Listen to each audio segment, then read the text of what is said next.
திருப்பதி லட்டு தொடர்பான சர்ச்சை வலுத்து வரக்கூடிய நிலையில் லட்டு தயாரிப்பு முறை, அதற்கான பணியிடம், பணியாளர்கள் மற்றும் தொழில்நுட்பம் உள்ளிட்ட விவரங்களை வரைகலை மூலம் விளக்குகிறார் நெறியாளர் பாலவேல் சக்கரவர்த்தி.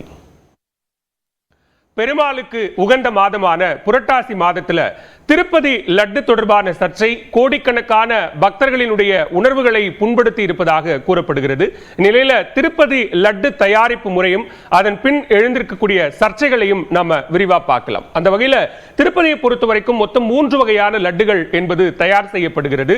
அங்க பெருமாளுக்கு நைவேத்தியமாக படைக்கப்படக்கூடிய லட்டு ஆஸ்தான லட்டு என்று சொல்லப்படுகிறது. அது 750 கிராம் எடை கொண்டது. அதற்கு பிறகு கல்யாண உற்சவங்களுக்கு மட்டுமே அங்கு படைக்கப்பட்டு பிரமுகர்களுக்கும் விவிஐபிக்களுக்கும் பிரசாதமாக வழங்கப்படக்கூடிய லட்டு அது கல்யாண உற்சவ லட்டு என்று சொல்லப்படுகிறது. அதுவும் 750 கிராம் எடை கொண்டது. அதற்கு பிறகு பக்தர்களுக்கு பிரசாதமாக வழங்கக்கூடிய லட்டு புரோகிதம் லட்டு என்று சொல்லப்படுகிறது. அந்த லட்டினுடைய எடை 175 கிராம். அதுதான் பக்தர்களுக்கு பிரசாதமாக வழங்கப்படுகிறது. சரி, இந்த லட்டு தயாரிப்பு முறையை பார்க்கும்போது நாள் ஒன்றுக்கு திருப்பதியில கிட்டத்தட்ட 3.5 லட்சம் லட்டுகள் என்பது தயார் செய்யப்படுகிறது.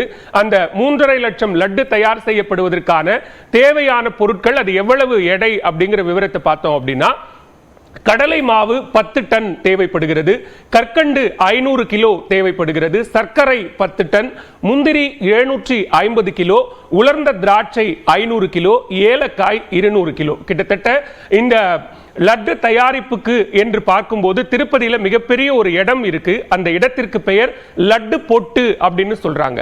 சம்பங்கி பிரதாட்சணம் அப்படின்னு சொல்லப்படுற அந்த மடப்பள்ளி, உணவு தயாரிக்கக்கூடிய அந்த லட்டு தயாரிக்கக்கூடிய மடப்பள்ளிக்கு சம்பங்கி பிரதாட்சணம் அப்படின்னு சொல்லப்படுகிறது. இந்த லட்டு தயாரிப்பு பணியில ஈடுபட்டிருப்பவர்களுக்கு பொட்டு கார்மிகலு அப்படிங்கிற ஒரு பெயரும் சொல்லப்படுகிறது. 2 ஷிஃப்ட் முறையில அங்க லட்டு தயாரிக்கக்கூடிய பணியில ஈடுபடுறாங்க.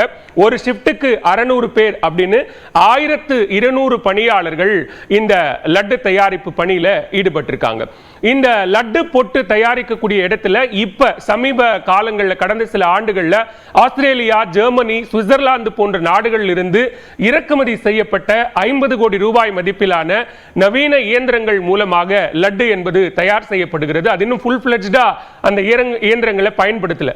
ஒருவேளை அப்படி அந்த இயந்திரங்களை பயன்படுத்தி லட்டு தயாரிக்கும் போது ஒரு நாளைக்கு 6 லட்சம் லட்டுகள் வரைக்கும் தயார் செய்ய முடியும் அப்படின்னு சொல்றாங்க.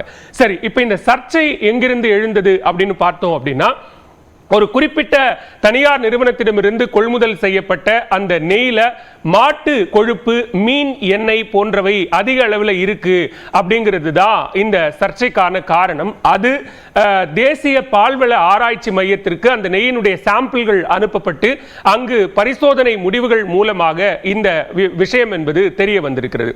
இது தொடர்பா திருப்பதி தேவஸ்தானத்தினுடைய தலைமை நிர்வாக அதிகாரி சொல்லும் போது, இந்த நெய் பரிசோதனை அப்படிங்கறத நாங்க வெளியில லேப்ல கொடுத்து தான் டெஸ்ட் பண்றோம். ஆனா அதை இனிமே கோயிலுக்குள்ளேயே அந்த நெய்யை பரிசோதனை செய்யக்கூடிய வகையில நடவடிக்கை எடுக்கப்படும் அப்படின்னு தேவஸ்தான அதிகாரி சொல்கிறார்.